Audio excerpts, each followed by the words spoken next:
NACDL is the association of the nation's criminal defense bar.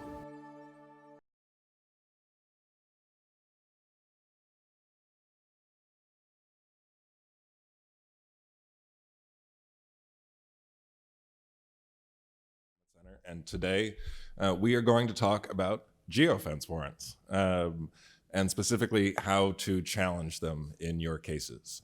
So I guess the first real question here is, what is a geofence warrant?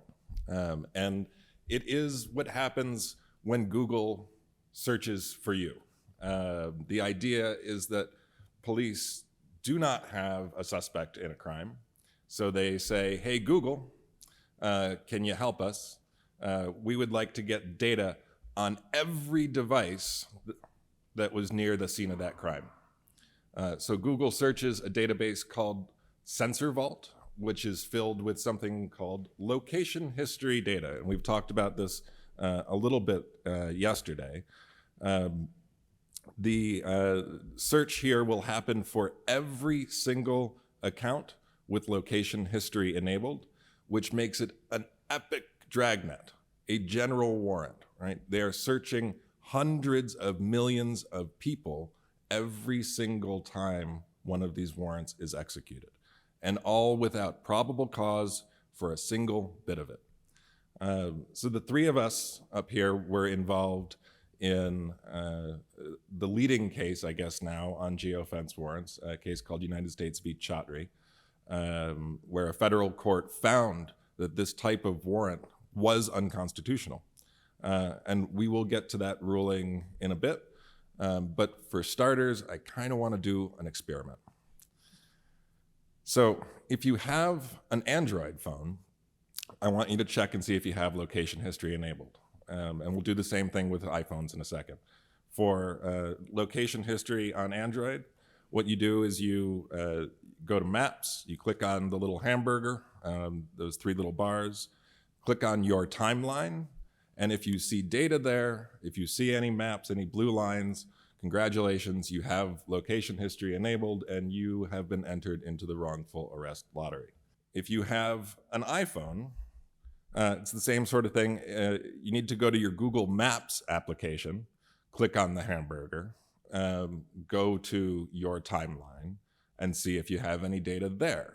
If you do, congratulations, you have location history enabled. I'll give you a minute just to check, and then I really want to see a show of hands. If you have an Android phone and you have location history enabled, can you raise your hand? 1, 2, 3, 4, 5, 6, 7. And if you have an iPhone and you have location history enabled, can you raise your hand? Wow. Okay, so it's about a third of the room with location history enabled in a room full of lawyers. We'll talk about why that's significant in a second. But that sort of data, that location history data, the fact that it is on your phone means that you are being searched every time a geofence warrant is executed. Let's back up a second and talk a little bit about what location history data is, and I'm going to turn it over to Spencer to talk a little bit about the different kinds of location information that goes into making this very special location history data, which is unlike cell site location information. Sure, and it is unlike cell site location information because of the depth of the data that we have. Because your device is using many different sources to get this information, we now have much more granular information about the locations. So we're seeing GPS is used, you have Wi-Fi being used, as well as the cellular network, but in your IP addresses. So what you do across these Google applications is being aggregated within your account and also being captured in your location history. And so the Wi-Fi is the most heavily utilized form of location information within Google's location history database. And the reason that is because it's less taxing on the device's resources. Wi-Fi can be used to determine your location by understanding how far away you are from certain Wi-Fi access points. So I give this example about you being in your office. When you're in your office and you go to connect to the internet, you see the list of internet connections that are available. You haven't connected to any of those, but your phone can hear the signals coming from those different networks. Just like if you opened up your Wi-Fi settings here in the room, you would get many different Wi-Fi access points available to connect to. Your phone can see those and how far away you are from those access points because of the signal strength that's being provided. Based on Google knowing where these access points are, they now know where you are. And so what you have is the distances being measured along with the general locations of those access points. Google figures this out in a few different ways. Google has become synonymous with fingerprinting these or mapping out these locations at one time using the Google Street View car to do this, but as well as its own users. So your devices are surveying these networks for Google, providing your GPS location along with what access points you can see. As that happens across all of these users, we now build out a network of an understanding of where all these access points are, so that now once we know about how far away you are with signal strength, we now know where you are. And this essentially happens through, again, our devices surveying. And so this taking in these signal strength values and understanding where you are, that's the known location, and now using that against unknown locations, i.e. your devices as you use them, to get an understanding about where that device is. So this is how they build out this network or this database to be able to take measurements from your device and understand where you are. It's important to recognize that this is not precise information. When you get this data, it comes with something called a display radius. And that's basically Google's way of expressing uncertainty in your location. The data, the location history data, is derived from GPS and Wi-Fi and cell and Bluetooth, but it is not actually any of those things. It is Google's guess, their best estimate of where you are based on all of these different inputs. And so what they do is they create something called display radius. You'll recognize that as the light blue circle around the blue GPS dot.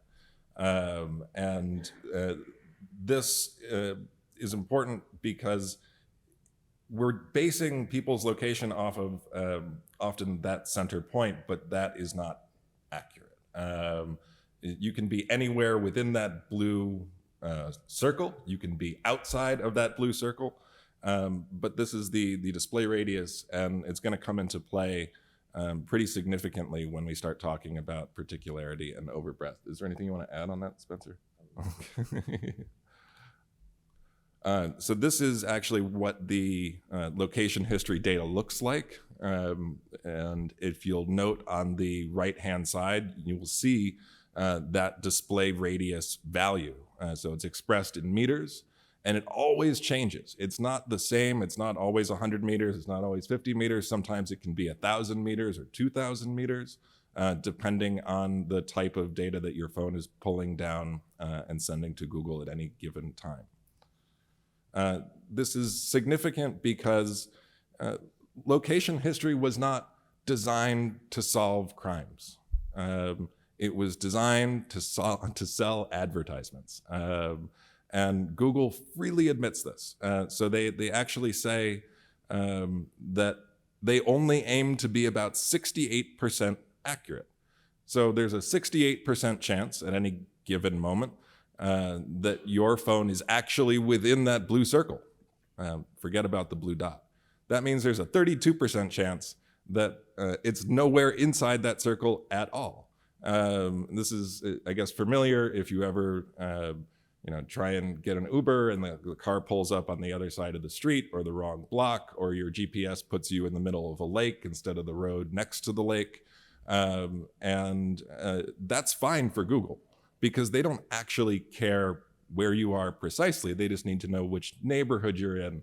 If it's Tuesday and they want to sell you tacos and they know you like tacos, this is my friend John Ellis's example. And they just need to know that you're in the area. They don't need to know exactly which block you're on, but a general approximation of where you are to sell an ad. And that's what it was designed to do. It was not, in fact, designed to solve crimes. This is what a geofence warrant looks like.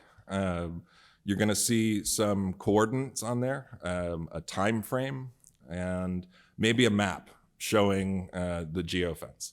And it typically follows a 3-step process. In step 1, please draw this geofence, the circle, or sometimes it's a polygon or a trapezoid, all sorts of shapes. And then they go through this process of getting information about devices in that area and whittling it down with Google's help in a multi-step process that Spencer is going to run you through right now. So as we start going through the processes, the process and how all of this data is collected, analyzed, and provided is pretty important. So we want to first understand how that process begins. So we will start by drawing the fence. We want to capture the location that is in question. And so how that fence is drawn can depend on what is actually captured. So placing this close to busy streets, near residences, anything like that can aid in gathering more information. So as we start to expand this into areas where more and more people are, while it does not affect how many people are searched, it will often result in how many people's data is actually turned over. And so as we start to look, what you will end up with as we look at the data, once we get this step 1 data, we can start to position people within the geofence and see where these users were when they entered the fence, when they left. You can see a lot about just that specific area. So once that occurs, we've captured all of those people. And that is the pool in which we are going to start seeing data across the following steps. So in step 1, here we have 6 different users. And we're going to start to learn more about them. But during this time, we already know when they entered, when they exited. We know about how long they were there. And then other things that we don't really know is sometimes we don't know how long they were there. We've had many cases where someone's data will show up with 1 data point within the geofence. And from that step, we try to understand why it is that they would make it through other steps if all you know is what time they were within the fence at that given time when it was captured. So in step 2, this is where we really begin to learn about the user. So you often see this referred to as contextual data. It provides context to the users that have been captured. And so what you will end up with is in this following step that is often initiated by an email from law enforcement, you will remove the time frame or often expand the time frame and then remove the geofence. So what you end up seeing is someone move from outside of the fence into the fence and then leave. This has provided a lot of information about who these people are because we see them leave places like their homes, places of business, and anything else that you can think of as far as where someone would, just be traveling during the day. Once that happens and they start to see these movements, another choice is made, and moving to step 3, they will now, through, again, another email, provide Google with the final set of users that they want to move to step 3. So step 3 is once we start to identify the actual user. And when I say identify, that means identify them based on subscriber information. What's interesting about the data is we have often identified some of these users without this step. And that's just because of where they go and where they live. We see those movements through the contextual data. So now within this step, we see sometimes where they work, where they live, the places of worship, and also where they pick up and drop their children. That was actually in one of our cases. We saw all of these things happen.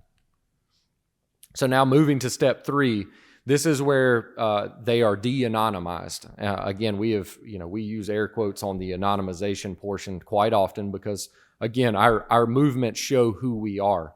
If you think about the things that you did yesterday or the days before, your movements are indicative of you. I'm the only person that traveled from certain, 3 particular places to get here to speak to you today. Michael came from a completely different place than I did. And each of those things, I'm likely the only person that showed up in this room today from Holly Springs, North Carolina. That's on the Chaudhry transcript, so I'll give it to you here as well. But in step 3, what we end up with is we've seen all of those movements. We've seen where these people are in the geofence. But now what we're going to be provided is their subscriber, Google subscriber information. This provides email addresses, this provides phone numbers, this provides IP addresses. What it also provides is a lot of information that can now be gathered through further search warrants, call detail records, IP logs, email addresses, and home addresses will also be contained in here. So as you see, this one geofence warrant went from not knowing anyone to learning about someone's day-to-day activities, to now learning their name, email address, phone number, and everything else, to now spawning off into further legal process to get more information about that person. Oftentimes what we have found is even in this step, after seeing all this information, innocent people are still being captured within that information that have really, once you look at the data, no reason to make it to step 3. So it's very interesting to see the data as it progresses. So just to sum up, step 1 is devices inside the geofence. And I'm going to use a lot of air quotes because we're going to talk about this and break it down in a second. But step 1 is identifying devices inside the geofence that have location history enabled. Step 2 is looking at those devices, and the cops get to decide who gets from stage 1 to stage 2 to stage 3. There's no judge involved here. So they look at the data coming in at step 1. They say, these people are interesting, or maybe everyone's interesting. Let's figure out where they were the 2 hours before and the 2 hours after. And they get all of that data. And all of that is supposedly anonymous. And they use an de-identified identifier, which we'll talk about in a minute too. And then in step 3, the finalists get their subscriber information revealed. So you get the actual Gmail address and the name that was signed up. So how do we challenge these things? There are pretty much 3 main things that you're going to need to do as a defense lawyer if you have one of these in your case. And the first thing is to establish that there is a privacy interest in this data, that a search occurred. And we can do that one of 2 ways. We can talk about reasonable expectations of privacy, and we can also talk about property interests.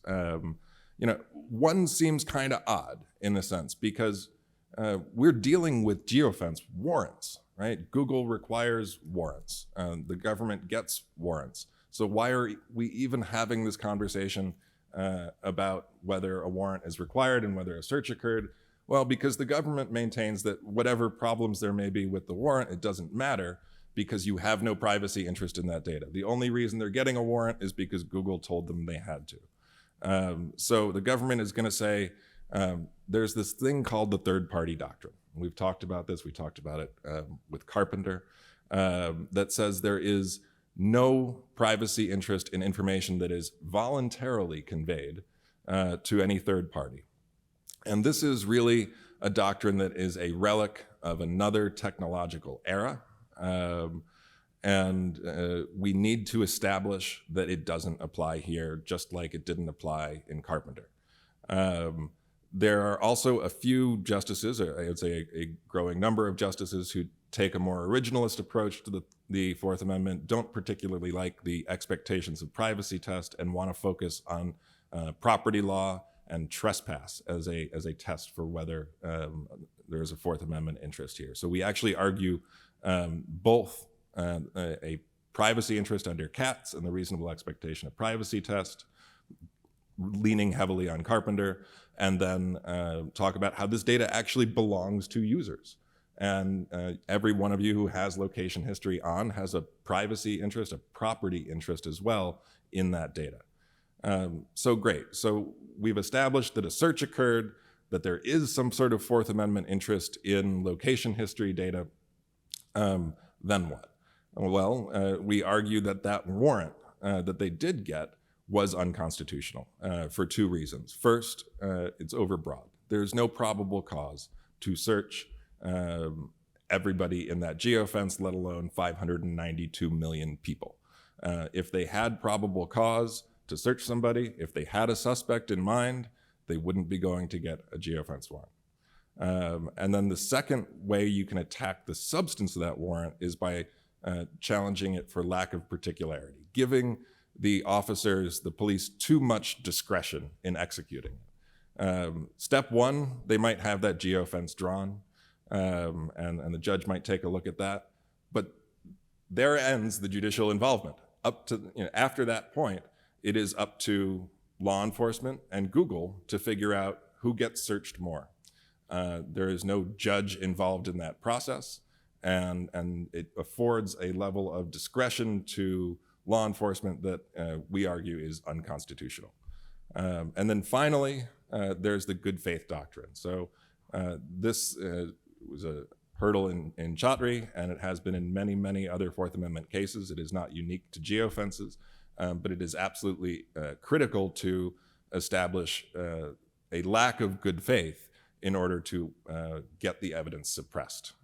So what we want to say is that, look, this is a search of hundreds of millions of people without probable cause. You should have known better. It would be like going to a judge and saying, Judge, we're looking for the stolen TV. We would like to search every single house in the country. That's completely insane. But when you put it with little coordinates and maps and some Google jargon, it doesn't seem so bad. But that's the argument here, that no reasonable officer could possibly have believed this was okay. I want to talk a little bit about that first part now. How do we establish an expectation of privacy under CATS? And here we're obviously going to rely on Carpenter, right? We're talking about cell phone location data, so it seems like a pretty good place to start. And Carpenter, of course, was the landmark Supreme Court decision in 2018, held that a warrant is required for 7 days or more of historical cell site location information. And it found that the third-party doctrine did not apply for 3 reasons.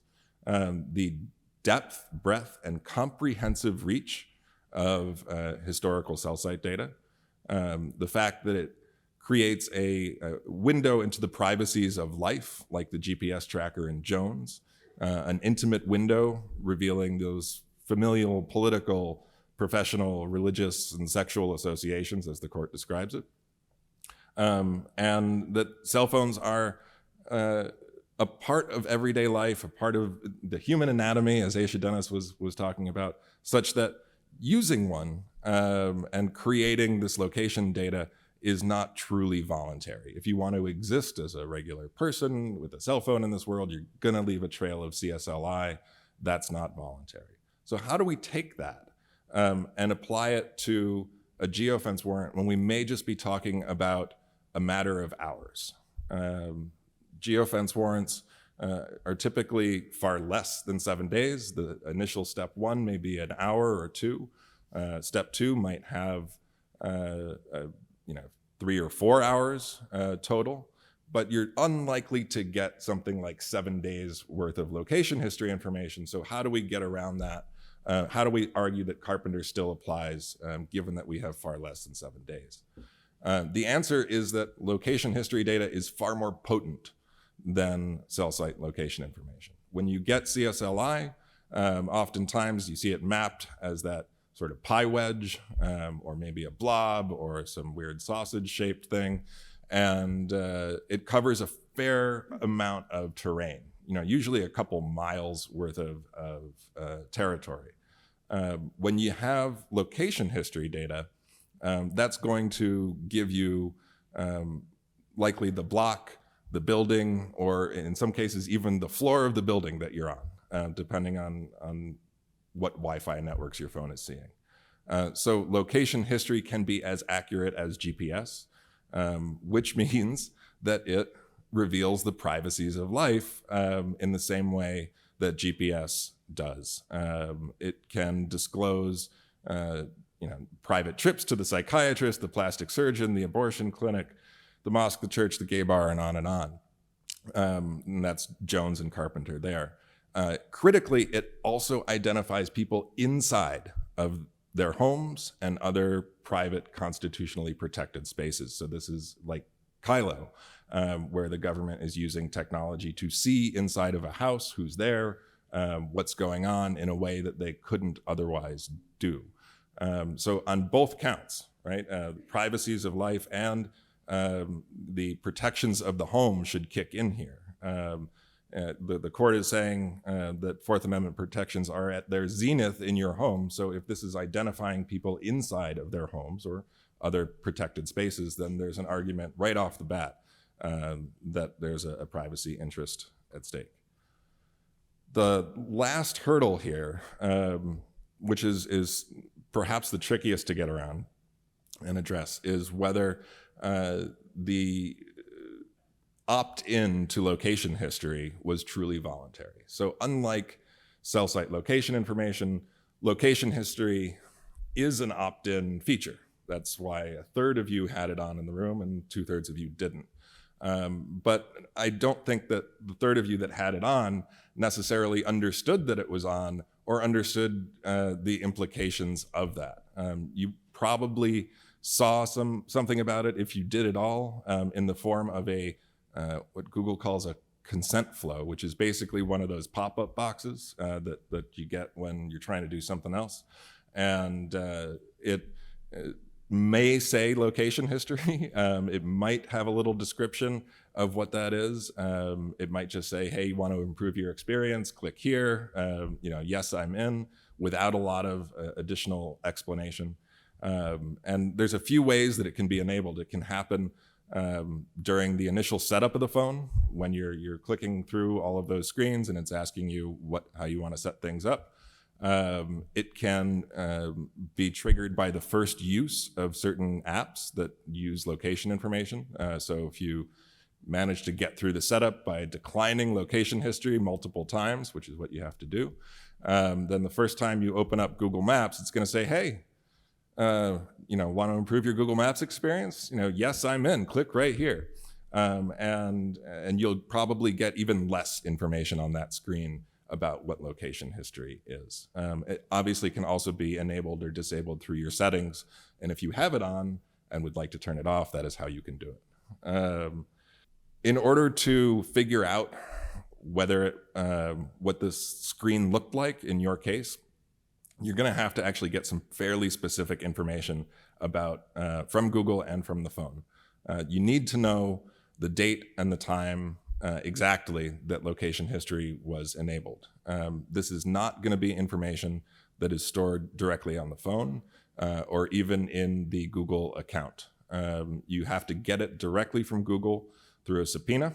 And what you're asking for is something called the account change history. And that will give you, down to the millisecond, the date and time when location history was enabled. That then allows you to figure out, perhaps, the method of opt-in. Is that date and time very close to when the phone was initially set up? Or was it a little bit later? What was happening on the phone at that time? And this is something that an expert like Spencer can help you figure out by forensically examining the phone. And if you have that date and time from Google, somebody like Spencer can do a dump of that phone and see exactly what was happening on the device at that time. And then from that information, you can go and attempt to recreate what that consent flow looked like. The trick is that they've changed over time. Prior to 2015, location history was on by default. After 2015, there started to be some of these consent flows. They were very minimal with very limited language, saying things like, creates a private map of where you go. And they have evolved over time. So they've gotten more sophisticated in recent years. So it really is important to figure out exactly when and under what circumstances the location history was triggered, because that's going to allow you to say, look, my client was not really intending to enable this. He didn't enable it during the phone setup. He said no to it twice. It wasn't until some pesky program, threw a pop-up while he was trying to do something else in the middle of the night, and it gets enabled, right? That's not voluntary. That's not knowing. It's not meaningful. And even if you go ahead and you look at that language in the consent flow, I think you'll end up agreeing. It's also important to keep in mind that when we talk about location history, it's really hard to get rid of once you have it on. Location history will still track you, even if you are not using the phone, if you're asleep, it doesn't matter.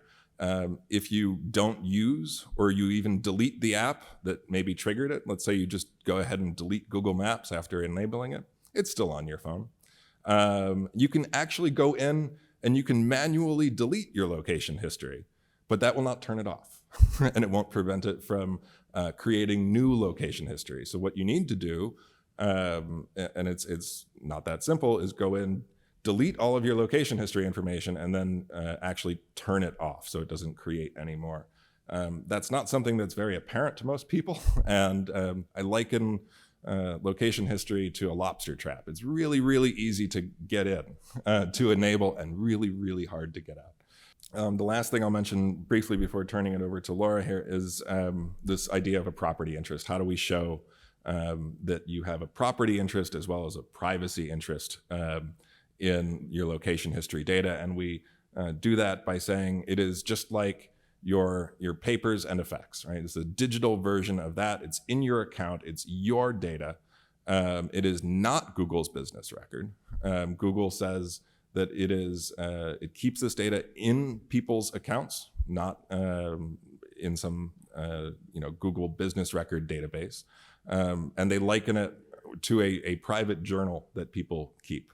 I think it's probably a journal that people don't realize they're keeping, but it's theirs nonetheless. And Google says that the data in your account is yours, so you have a property interest, an intellectual property interest in your data.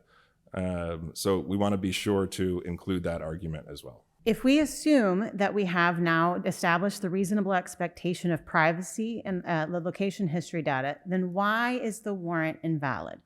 And so the first reason is because the warrant is overbroad, because the cops do not have probable cause to search for and seize the things that they want to search and seize.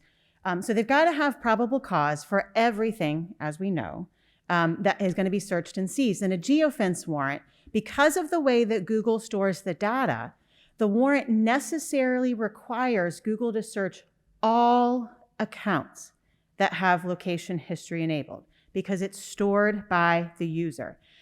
So at least in 2019, Google was reporting that 1/3 of all active accounts had location history enabled.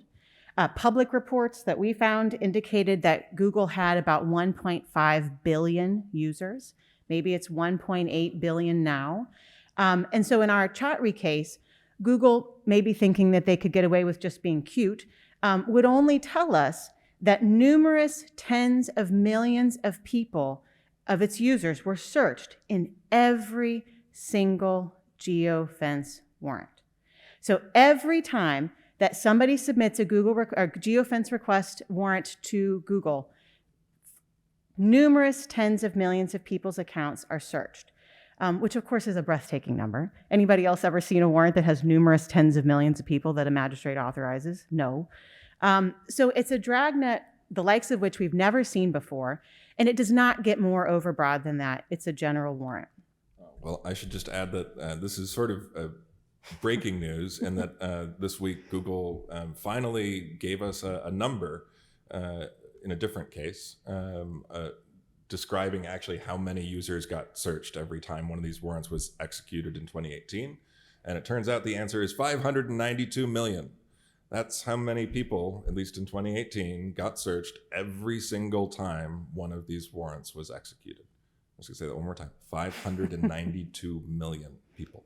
So when we go back to step one and we think about what the warrant is telling the reviewing judge it's going to do. In step one, the warrant is telling the judge that all the warrant's going to do is just force Google to search the data of the people right in the geofence.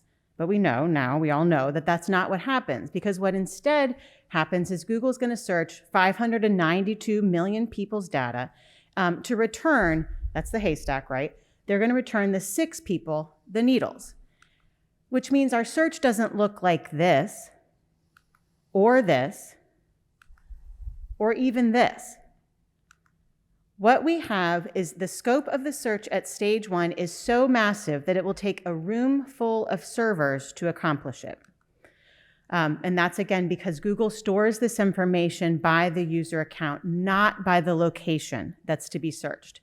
So you have to figure out, so if a person robs a bank that's on the edge of my neighborhood in Virginia, Google's not going to just comb through the people in my neighborhood's accounts.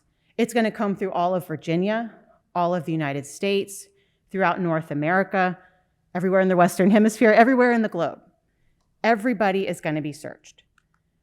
And so that search occurs for each and every location in a geofence warrant. So you know that if the warrant accurately stated, Judge, if you sign this, you're going to allow the search of 592 million users everywhere in the world, the judge would set her coffee down and take a look at that again to make sure she read that right. Because there's no way that if a judge understood what she was getting herself into, that she would sign this. So what possible probable cause could the government have to justify such a massive search? So we think about what probable cause means in this context. We, the cops, have evidence to believe that that the suspect is a Google user and has location history enabled, because that's what you would need in order to establish probable cause. And if you have that, then you don't need a geofence warrant. You just go get that suspect's Google location history directly from Google. So when we're seeing geofence warrants, what we're seeing in cases, as Mike mentioned, the cases where the police do not have a suspect. And in those cases, the cops are not going to know if the suspect is a Google user or if the suspect has activated location history. And since they have no actual probable cause, all they can offer are some generalizations about the popularity of smartphones and Google. So these are the generalizations that could be recited in any case, meaning that if these generalizations pass constitutional muster, the cops can do this in every single case. And that cannot possibly amount to probable cause. As we know, the Fourth Amendment requires that the police show some nexus between the crime and the data to be searched and seized, because without that, there's no probable cause to search anyone's location data, let alone everyone's location data. And even if we accepted the government's generalizations to substitute probable cause, which nobody should be doing, simple math reveals what a weak argument that is. In the affidavit quoted in this last slide, I'll go back. If we assume that, the affiant stated that 56% of adults in the United States have a smartphone. Add a few more facts in. If we assume that 40.5% of smartphone users have an Android device that's associated with a Google account, and then we know that a third of Google users have location history enabled, do all that math, and it's 7.5%, which is hardly a fair probability that the search of numerous tens of millions or 592 million users is going to yield a viable suspect. So to sum up on overbreadth, the scope of the search is unprecedented. Generalizations do not equal probable cause, and if the cops had the evidence that a suspect had location history enabled, you don't need a geofence warrant. So what they usually have is nothing, and that always makes me think of the Peter, Paul, and Mary version of the song Too Much of Nothing, because anybody can walk the streets and smoke black smoke, but he don't know a thing. And it's all been done before, and it's all been written in the book, but if there's too much of nothing, nobody should look. So no matter how many general statistics the government trots out, they still have nothing. No probable cause to search and seize anybody's data. That's overbreadth, and nobody should be looking. So the other thing that the government's going to say in your case is that, well, we didn't do the search, Google did the search, right? Like, it's not us, it's them. And so because you have to remain focused on the fact that Google never, ever, ever does this type of search, but for a warrant that the government got, forcing it to do so. Google does not run this search in its private capacity. Google doesn't provide the information to advertisers to sell tacos on Tuesdays. Google keeps this information to itself and simply serves the ad to the user. It will provide data about user returns to the company that's hired them, but it never turns over the location history itself. So do not let the government hide behind a business records exception, because these are not business records. In geofence warrants, Google is being commandeered by the police to act as an adjunct detective. All right. So in addition to being profoundly overbroad, geofence warrants are also painfully lacking in particularity at every step along this process, all three steps. And particularity, of course, is about that officer discretion. How much does the warrant leave up to the government and Google to decide? And here, really, you start to see it in step one, even with this question of what to search, what databases that Google has are they searching? There's actually more than one.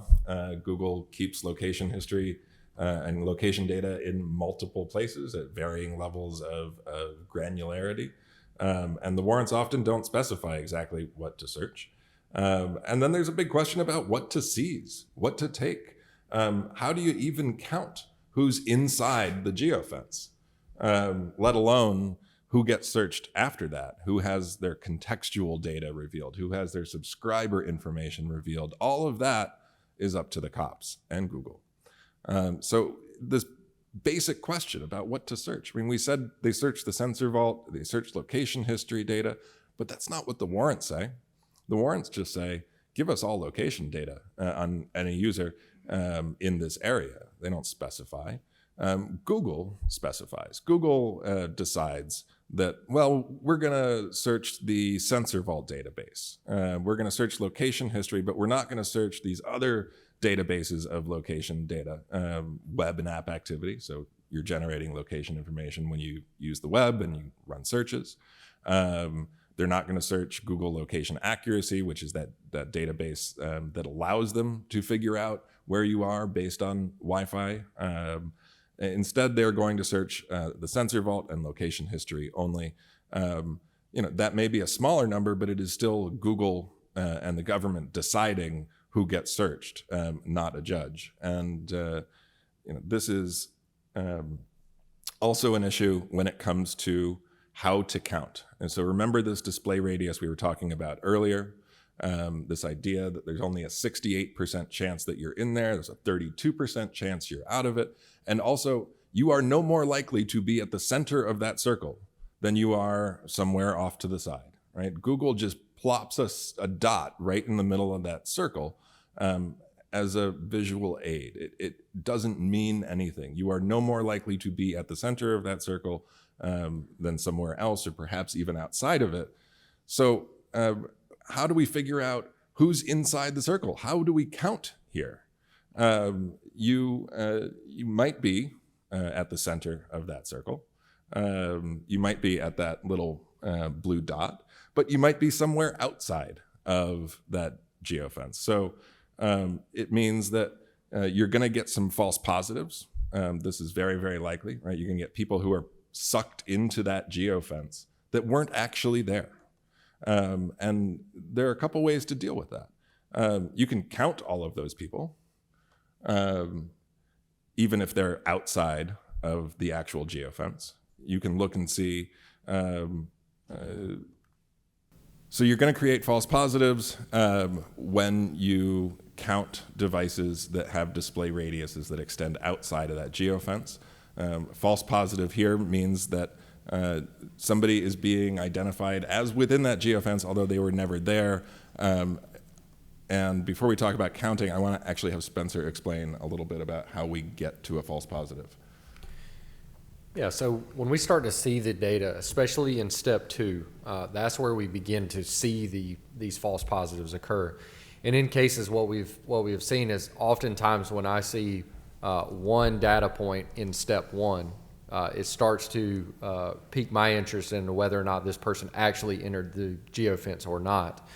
So then what we start to see is once we get to step 2, as we see those people travel, this was actually something we highlighted quite a bit in Chatri because there were so many people that got captured in steps 1 and step 2 that were provided throughout the following steps and even made it to step 3 that you could clearly see driving down the street and then being pulled into the geofence. And so what we see is we'll see those the path of travel, and then what you will see is you will see it deviate over into the geofence. What we find is often, especially in Chatri, is we found that one of the specific locations that was right along the roadway encompassed in the geofence was something, it was almost like a magnet pulling people in. And the reason that that was is because it was a mega church, and that church has a lot of people that funnel through the front door of that place a few times a week, and their phones continually report that same geolocation and that same Wi-Fi access point that's being used over and over again. And what happens is it starts to see, when it sees phones coming by, it often thinks, oh, well, they must be here at church as well, and reports them inside. So we would see people travel down the street, coming by the church, and then all of a sudden their device would jump inside and then jump right back outside and continue down that path. And we could see these people, again, because we had their location history for an hour and a half at this point. We could see them travel from, I believe one traveled from a hospital, came down, turned down some streets, passed by, jumped in the fence, jumped out of the fence, and went home. And so we were able to, again, identify that person, something that we would never be able to do with call detail records or any other data, because we could see the precise places that they went. We could see the home that they went to. So you can actually, from the path, start to find where you start to see your false positives, these people being drawn into the fence. So now if we know that the boundaries of that fence aren't really boundaries and people can be pulled in, that now makes that effective range of the geofence much larger than what's being provided to that magistrate. Right, and this then goes to this question about how to count and what to seize. Do we want to err on the side of capturing as many people in that geofence as possible, even though it might generate false positives? Or do we want to try and count in a way that minimizes the likelihood of those false positives and reduces the number of people caught up in that geofence? So if we assume this is our geofence, let's look at the options. This is option one. We could say return information about every device whose display radius touches that geofence, intersects with it. You might do this if you want to be really sure that you got everybody in the area, but it is also going to generate the highest number of false positives and pull in the largest number of people into that geofence. You might do it this way, and this is how they did it in Chatri, by counting only the devices whose center point is inside of that geofence, regardless of how big the display radius may be. That's sort of a middle ground. You're still going to get false positives, but the number of people returned in step one might be lower. And then, if you want to be sure that you are not getting false positives, or at least as sure as you could be, given that 32% chance you're not in that circle at all, but you might say, okay, only return devices whose entire display radius is inside of that geofence. That's going to shrink the number of people that are captured in step one and reduce the number of false positives. Warrants sometimes specify how to count, and sometimes they don't. They just leave it up to Google and the government to decide. And this is a big issue, right? How many people are you going to get data about? Are you going to get information about people who are likely outside of that geofence? Should that decision be up to the cops? It gets far worse in steps 2 and 3. Step 1 is bad, but steps 2 and 3, I mean, it is explicitly up to the government to decide who gets searched more. So they get those returns in step 1, and they say, well, these are the devices that interest me. I think they're the most relevant, so why don't you give me an additional 3 or 4 hours of location data on all these people? And sometimes they don't even attempt to narrow it down at all. They just say, you know what?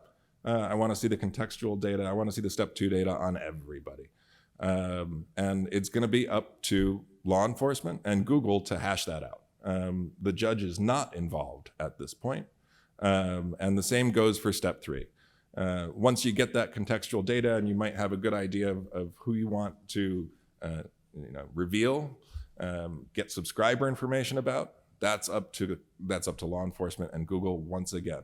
You don't often, every once in a while you will see a warrant that promises to go back and get another warrant. They almost never do. Sometimes they don't make a promise like that at all, which was the case in Chatri. So this gives a tremendous amount of discretion to law enforcement in steps 2 and 3 about who to search and what data to seize. And right now, we've been talking about this idea of anonymized data in steps 1 and 2. Step 3 is the reveal, right? They're going to give you subscriber information and the Gmail account name, but there's a real question, and I don't think it's really a question, about whether this data is really anonymous in the first place. So even if you provide a different number, something other than the account number, Google will often keep that same number for everybody, right? So this is an internal number that is assigned by the location history database. It doesn't change over time. If there was another Geofence warrant run, 2 months later, it would come back with the same numbers attached to each individual phone. And what does that mean? It also means that Google would have to respond to, and does respond to, subpoenas for information, for subscriber information following step 1. So it is not even necessary for them to go through all 3 steps in order to figure out who's who. It may be something that you can determine just from the information provided by the location. If you have a dot sitting on top of a house, every night at 2 or 3 a.m., that's pretty good chance that the person lives there, right, is sleeping there. If they get up in the morning and they always go to the same place at 9 a.m., that's probably work too. So even from the location data, there's this idea that it's not truly anonymous, but forget about that. Law enforcement can just go and subpoena it after step 1. And so this idea that you have multiple steps and anonymized data is really a fiction. It is a legal fiction, a legal fig leaf designed to, I think, make Google and courts feel a little bit better about this process. But the government freely admits that they can subpoena the actual subscriber information with just the step 1 data. So really, it's window dressing, and the whole ball game is step 1. And Spencer did a lot of work to show the judge in the Chaudhry case how this is true, even without that subpoena, how you can identify people based solely on their location. So what we did was we took that data, that contextual data, and started to map these people out with the purpose of identifying them. And so as we started to do this, I had to assign them some sort of name, and they took on colors. And here recently in an article, someone referenced the Reservoir Dogs movie as that, and I wish I would have thought about it when I started doing them, because we would have definitely had a Mr. Pink in here. But taking that data. I came up with the names. Do what? How do you think I came up with the names? Yeah, I know. So as we go through looking at this data, we could see people as they traveled from places of business to their homes. One of the characters that we had, she took her child to a particular high school, went to a particular store. We saw where they traveled from home. You start to learn when they took their children to school from their home.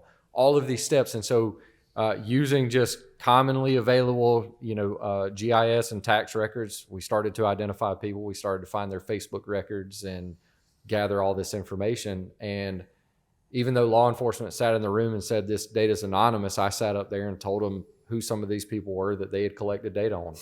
Some of these people even made it to step 3, even though we saw all of the kind of the issues that we've highlighted here. I believe it was Mrs. Yellow made it from her home to drop off her child, all of these things, drove past the geofence, was falsely pulled into the geofence as a false positive, and her data was still captured in step 3, where we saw her Gmail address and everything else that also lined up with her Facebook account and anything else that we had found.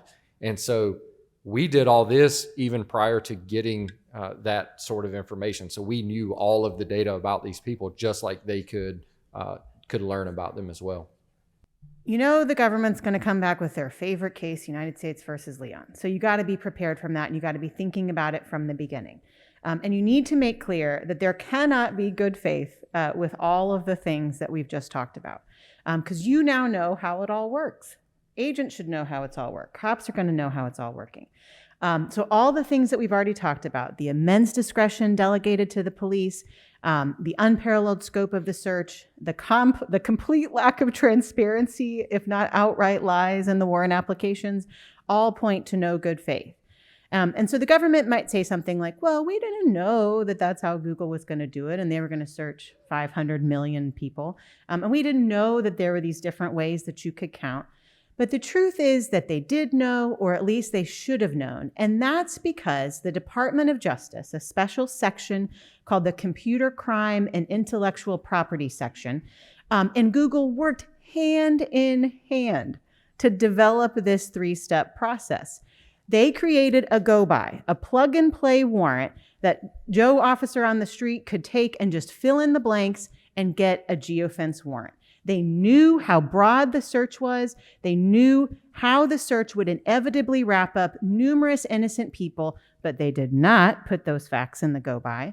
And just like the police cannot get a search warrant to search every house on the block, let alone every country in the world and every part of the world, nobody should believe that they can get this kind of a warrant. There is no good faith. So this is not to let reviewing magistrates off the hook either, because at the very least, no magistrate should think that it's perfectly fine to just let the government and Google go back and forth to get down to step 3, because you can't assign that kind of unbridled discretion in this multi-step process to the police and Google. So no good faith, don't buy it, do not let it go. There are a few opinions out there, just a handful on geofence warrants. Almost all of them that you see here were decided prior to the Chaudhry case, which meant that most of them were done without the benefit of much of the information that we just told you. A lot of it came out in the Chaudhry case from Google's amicus brief, from multiple declarations, from their testimony, which other courts did not have the benefit of. They also didn't often have the benefit of any defense briefing, so these were decided in the context of warrant applications. And to their credit, almost all of these judges found those warrants to be unconstitutional for various reasons. I believe there are only 2 opinions that found them constitutional prior to Chaudhry. And then, so of course, recently we just got a pretty significant opinion in that Chaudhry case out of the Eastern District of Virginia. And I'll let Laura talk about the overbreath part. And so just as we've been telling you here today, the court finds that the warrant in that case was invalid because the government lacked probable cause to each and every user that was in the geofence. And so the warrants must establish probable cause to search each and every one of those persons. And then, of course, with respect to particularity, the court said that steps 2 and 3 were not okay.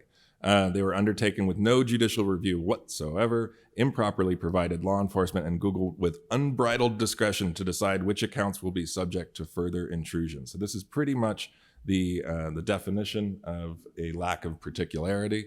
And on both counts, the Chaudhry court found the geofence warrant there unconstitutional.